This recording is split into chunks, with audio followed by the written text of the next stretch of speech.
né? Certo. Seja respeitada a Constituição do nosso estado de São Paulo. E você é mais uma vítima do coronelismo no estado de São Paulo, porque você provou sua inocência e você foi expulsa. Fica à vontade, pode contar o que aconteceu na base. Outra coisa, você é mãe de família também, não é isso? Sim, sou de mãe. família. Não, Tenho fica à um vontade, fica à filho. vontade. Meu filho hoje está com 30 anos, mas sofreu. Minha mãe e meu filho sofreram junto comigo quando eu fui processada, né? E devido a isso, me causou muita tristeza, porque todos que me conhecem sabem que essa pessoa que está aqui nunca fez nada de errado e sempre trabalhou corretamente. E todos, quando souberam que eu fui mandada embora injustamente, falaram assim: eu não acredito, Quaresma, que você foi mandada embora, porque eu fui vítima de uma situação que, infelizmente, a gente não tinha nada a ver com o que estava acontecendo ali no momento. A gente estava trabalhando na base do Chaves. E nessa base do Chaves era o quê? Por volta das 22 horas, mais ou menos. E a gente estava trabalhando, chegou um rapaz e veio falar com a gente. A gente escutou o barulho de estúpidos. E, ao mesmo tempo, estava tendo jogo do Corinthians e Flamengo. Então, estava tendo o quê? Queima de fogos. E, nesse caso, o que, que aconteceu?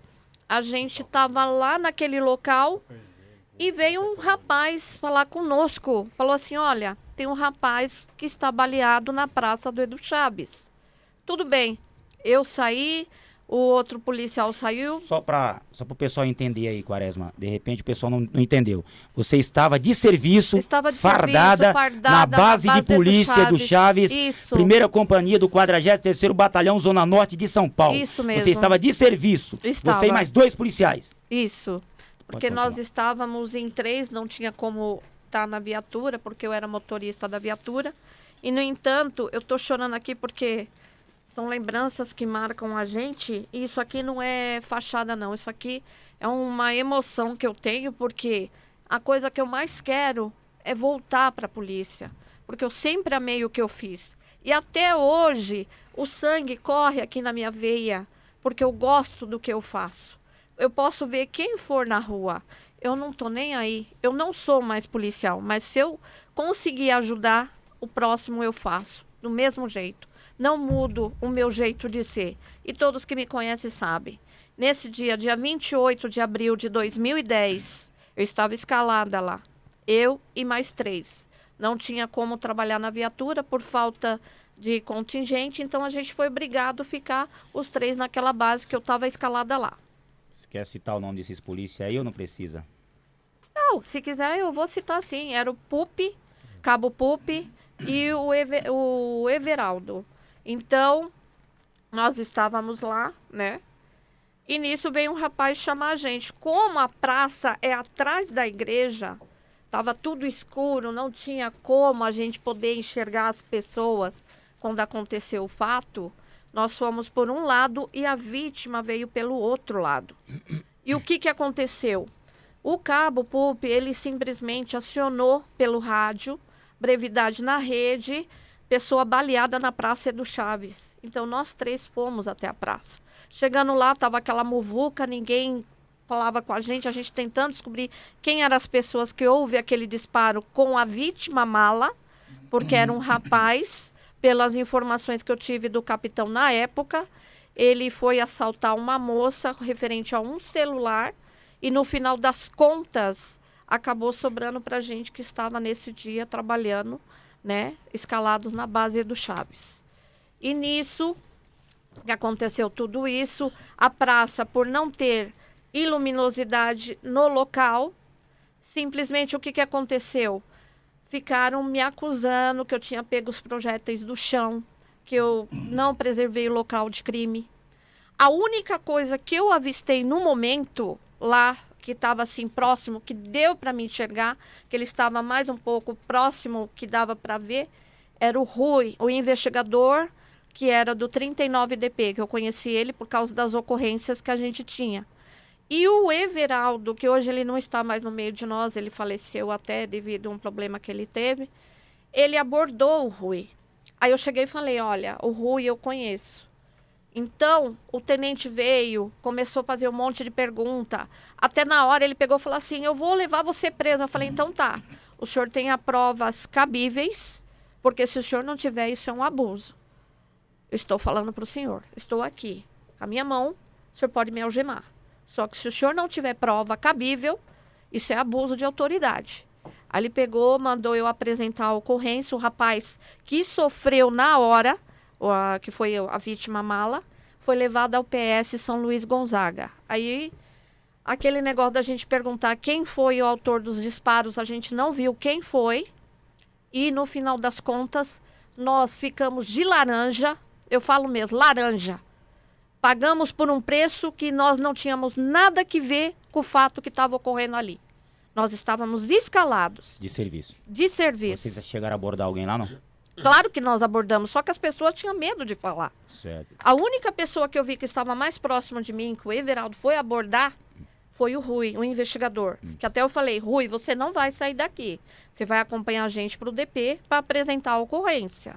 Então foi isso que aconteceu, entendeu? Pela Polícia Civil, vocês foram indiciados no DP ou não? Não. O doutor Carvalho Pinto, que foi muito bacana até, ele verificou todas as informações e falou que nós não tínhamos nada a ver com isso. Isso aí partiu pelo lado da PM, então? Foi. Começou pela PM e terminou pela PM. Nós fomos levados para a corregedoria, ficamos numa Mesmo dia? sala. No dia seguinte, o P2 esteve lá em casa, me mandou o ofício que eu tinha que me apresentar no dia do aniversário da minha mãe, que isso eu não vou esquecer, dia 1º de maio. Então, aconteceu no dia 28, tudo rolando o procedimento, inclusive era o Major Walter Fernandes na época, que era o nosso comandante do 43. Eu já dirigi um pouco para aí. Ele simplesmente falou por Coronel Menezes, eu confio nos meus policiais, no PUP e na Quaresma, eles são inocentes, eles não têm nada que ver com isso. Mas, infelizmente, é assim que funciona dentro da polícia, eles não querem saber. Quem era o seu comandante da companhia? Meu comandante na época... Primeira companhia. Lembra? Agora Lembra, sim, não? eu não... Lembra, não? Não lembro. Tá bom. Era o Capitão João. João? Agora eu não lembro o nome dele todo, porque faz muito tempo, já faz mais de 10 anos, né? Você ficar lembrando tudo. Sei. É muita coisa para uma pessoa só, entendeu? Só interrompendo, você consegue calcular quantas pessoas tinham na praça? Várias pessoas, porque estava vendo jogos. Então, mais ou menos, uma base. Tinha mais de 200 pessoas. Então, tinha mais de 200 pessoas de uma praça que era um local de crime. 3 policiais. Para 3 policiais. E aí a ordem, quer dizer, o pensamento deles é que vocês chegassem lá numa praça com 200 pessoas, local de crime, e vocês imediatamente já preservassem o local. Pois Esse seria o pedido do oficial que chegou lá. 200 pessoas, 3 policiais, vários disparos, ninguém sabe quem está armado. Como que você vai, de imediato, se envolver no meio de 200 pessoas? E ainda foram lá. Correram risco de morte, essa é a verdade. O senhor tem razão. Ontem eu fui lá, é uma pá de boteco lá, não tem como, você é louco. Não tem como, né? Não tem como você identificar, não tem como, só bola de cristal, só tiver, né? Tem uma pergunta aqui pra você, Quaresma. As pessoas agora, só essa pergunta aqui, pessoal, até deixar bem claro para os policiais. Eu não sei se o Edime pode falar isso pra gente. Os policiais militares hoje, pessoal, devido à diretriz, à mordaça das redes sociais aí, feito pelos coronéis da Polícia Militar, não foi pelo governador não, pelos coronéis. Se eles quiserem, eles mudem isso aí, entendeu? Então, pessoal, os policiais hoje, eles estão fazendo, tipo assim, participando nas redes sociais, fazer perguntas assim diretamente para ficar lá os dados deles, eles estão sendo fiscalizados pelas redes sociais e estão sendo punidos. Pode ser punidos, então eles estão com medo, né? E alguns estão fazendo muitas perguntas no nosso PV, no nosso privado, no nosso telefone, pelo Zap, pelo, sabe? Aproveitar, Pascoal, só para dar uma dica, usa os familiares, celulares familiares. Isso. O policial tá amarrado ali, tá amordaçado, mas o familiar não, o familiar tá livre. Isso mesmo, o familiar tá livre, pode procurar nós, pessoal. Depois nós vamos deixar até o telefone aqui também, para vocês fazerem as perguntas, sabe por quê, pessoal? Não vai ficar só nisso, não. Nós vamos levar para Casa das Leis, para reivindicar e mostrar quando trata da Polícia Militar, o que os coronéis estão fazendo com os seus subordinados. Com os seus subordinados, às vezes até oficial também, viu, pessoal? Tem oficial também que ele se lasca também, a verdade é isso, viu? A verdade é isso, é verdade. O que eles estão fazendo, oprimindo a tropa. Isso aí... O público militar para a sociedade, que a sociedade ainda não percebeu, a gente precisa estar orientando, mas o público militar sumiu das redes sociais. Sumiu. Não tem mais ninguém. Sumiu. Com medo. Estão sendo ameaçados mesmo na cara dura. Então, eu acredito que o resultado vai ser avassalador para cima dos oficiais da Polícia Militar e para cima dos coronéis. Porque a tropa já percebeu que a política ela está acima da lei. Porque quem faz a lei são os políticos. Jamais quem está sendo oprimido, jamais quem está sendo ameaçado vai escolher aquela pessoa como seu líder, como seu chefe, como representante em qualquer cargo, de vereador a presidente da República. Então, a pergunta para você é... Fale. O irmão aqui, eu não vou identificar o nome dele, porque senão vai ser punido, vai se lascar também, mais ou menos assim. Então, não vou falar o nome do policial, mas é policial que fez. Pergunta para a Quaresma, o PG deve conhecer você. Pergunta para a Quaresma, se ela fosse oficial da Polícia Militar, ela teria sofrido esse tipo de abuso? Tá perguntando para você, aí é com você. Se eu fosse oficial da Polícia Militar, boa pergunta essa quem fez. Eu acho assim, eu acho que a gente tem que ter o quê? O respeito, a empatia. A gente tem que saber colocar as coisas no lugar certo. Não é chegar lá porque ouviu o paisano falar, aconteceu isso ou aquilo ou outro, você vai tomar atitude. Você tem que verificar primeiro o que o seu policial está falando, entendeu, Pascoal? Então eu acho assim, se eu fosse oficial, eu acho que eu teria empatia. Primeiro lugar, eu preciso da tropa, não ficar desmerecendo a tropa, querer punir os policiais. Porque se não é eles ajudarem, como é que eu vou ficar, por exemplo, numa ocorrência, numa brevidade, como é que eu faço? Tem razão, Quaresma. Então é isso, eu penso dessa forma. Empatia. Sei. Qual que é o seu RE? Você entrou na polícia que ano? 96 milhões, 965. 965? Isso. 965. Você entrou, qual unidade que você foi? Primeiro eu fui lá pro lado do Morumbi, que era qual o FEM. Não, era o FEM, era o BP-FEM. Então eu fui para lá porque eu não tive uma colocação, não consegui atingir o terceiro lugar, porque as três primeiros policiais que conseguissem escolheriam o batalhão para onde queria ir trabalhar. Aí eu fui pro Copom. Aí do Copom, eu fui trabalhar no 5º Batalhão, que é o 3º BP-FEM, né? E a gente trabalhou no BP-FEM. Aí acabou o BP-FEM, e nisso que acabou o BP-FEM, a gente foi para o policial masculino, né? Qual unidade? 5º Batalhão. 5º Batalhão, depois você foi pro 43º Batalhão e foi expulsa, é isso? Não. Aí o que aconteceu? Eu resolvi, na época que eu estava no 5º, eu queria mudar de batalhão. Aí eu fui pro 18, que acabou virando o 9º, 2ª Companhia.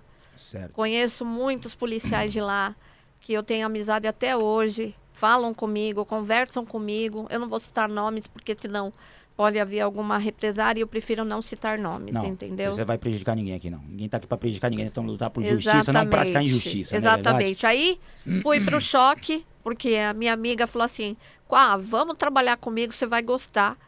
E eu gostei, porque... 2º de choque. 2º Batalhão de Polícia de Choque? Sim. Também me informei eu era, vamos dizer assim, a cuia, né? Como se diz, né? Sim. Então, eu era lançadora. Então, foi uma coisa assim maravilhosa. Depois disso, eu pedi para sair do 2º, porque aí eu fui pro 43. 43º Batalhão, onde aconteceu isso, né? Exato. Ô, Quaresma, tem uma pergunta aqui, de uma pessoa aqui, que é até amiga também, ela é tipo como se fosse, trabalha com essa parte emocional das pessoas, é tipo um psiquiatra, né?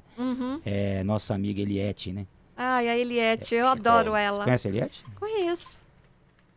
Ela tá perguntando aqui, pergunte a Quaresma como tem sido a vida emocional dela, como tem sido o cotidiano. Olha, não é fácil para quem sai da polícia, por quê? Você tem um leque aberto. Então, a sua vida, você tem as suas coisas, as suas dívidas que você contrai, que você precisa pagar as contas. Eu fiquei 2 anos parada. Acabou com a minha vida financeiramente, emocionalmente. Eu não tinha ambiente, eu não falava com ninguém, o pessoal me ligava, eu não conseguia conversar. Foi tudo na base do choro, porque eu perdi uma coisa que é muito importante para mim, entendeu? Foi difícil. Eu arrumei um serviço. Em 2014, eu consegui arrumar um serviço. Eu tinha que pôr a minha cabeça no lugar, porque emocionalmente eu não tinha, vamos dizer assim, eu só tive apoio da minha mãe e do meu filho. e de algumas pessoas que me procuraram. Mas dizer assim, se foi fácil para mim, não foi. E a vergonha pros vizinhos. A vergonha, porque os vizinhos já estavam sabendo que eu não era mais policial Sim. militar. E quanto... Entendeu? Tipo assim, pra arrumar emprego, como que foi? Não fácil? é fácil, porque você tem nas suas costas um X, que é expulsão, Expulsão. ex-PM, atos atentatórios. Isso Sei. pesa porque você não consegue arrumar um emprego melhor. Hoje eu falo, eu não tenho vergonha de falar. Eu trabalho de telemarketing. Eu Sei. trabalho numa empresa que me deu apoio, entendeu? Quaresma, primeiro, vou te interromper só um pouquinho, quero Tudo. pegar um ganchinho. Primeiro, boa noite a todos, tá? Obrigado pelo convite novamente. Assim, eu me sinto muito feliz em estar aqui, porque aqui nós estamos falando sobre justiça e dignidade, né? E a gente tem que colocar isso aí em pauta todos os dias para todo cidadão. Parabéns, Quaresma, por ser mulher e estar aqui. A mulher, ela tem que peitar mesmo. A Obrigada. mulher, ela tem que peitar todas as dificuldades que ela encontra. Obrigada. Que a mulher já tem uma dificuldade muito grande na vida, na sociedade, de batalhar, de conquistar. Parabéns. Sim, você obrigada. tá de parabéns. Obrigada. Eu até me emocionei aqui com você quando você contou sua história aí. Sim. Eu já sei de tudo que acontece, já sei tudo que aconteceu com você. Parabéns. Assim, com relação a esse X, eu falei num podcast que nós tivemos no passado, pra que cortar o pescoço, a cabeça do cara que, além de tudo, foi absolvido? Porque aqui a finalidade do podcast é defender a dignidade de quem foi absolvido. Isso mesmo. Absolvido. Fazer valer. O cara pra que esse- foi condenado, ele vai lá falar com o representante dele lá, impetrar, apelar ou embargar, sei lá. Mas aqui, a finalidade aqui do programa é o quê? É fazer valer a dignidade do policial, como você tinha que ser digna de Sim. ter sido apreciado a sua absolvição no PAD, no procedimento administrativo, e seguir, né? Não acontecer isso que houve, que seria um certo abuso, que a gente fala hoje, tem até a lei de abuso de autoridade, né? A lei de abuso de autoridade já é para isso. Por que que ele se excedeu na intenção dele, se excedeu na prática funcional e prejudicou você? Pois é, mas aí no caso eu fui absolvida pela Justiça Militar, tá? O administrativo, infelizmente, o presidente na época era o capitão Garcia. O administrativo é usado o que nesse caso? É usado a Lei 8.112, que ela fala de resíduo administrativo. Porém, nós não podemos condenar nenhum tipo de pessoa por provas, por elemento probatório apócrifo, anônimo. A gente não pode. Tudo o que acontece no procedimento, nós falamos do princípio da verdade real, da publicidade. Aqui não tem ninguém escondendo nada de ninguém. É público aqui. Tanto que quando publicou a sua saída, toda a polícia ficou sabendo. Ah, com certeza. Todos. Aqui é público. Com não tem nada certeza. escondendo nada de aqui ninguém esconde nada de ninguém. Então, a transparência aqui no podcast, ela é para todos. Todo Sim. mundo sabe. Então, essa questão que você falou do X, que você foi prejudicada lá fora, Sim. em adquirir um novo trabalho, Sim. essa questão da expulsão, da demissão, não trazendo essa absolvição, trouxe uma consequência muito grande para você e seus Sim, familiares. Sim, porque eu cheguei a passar necessidade dentro de casa.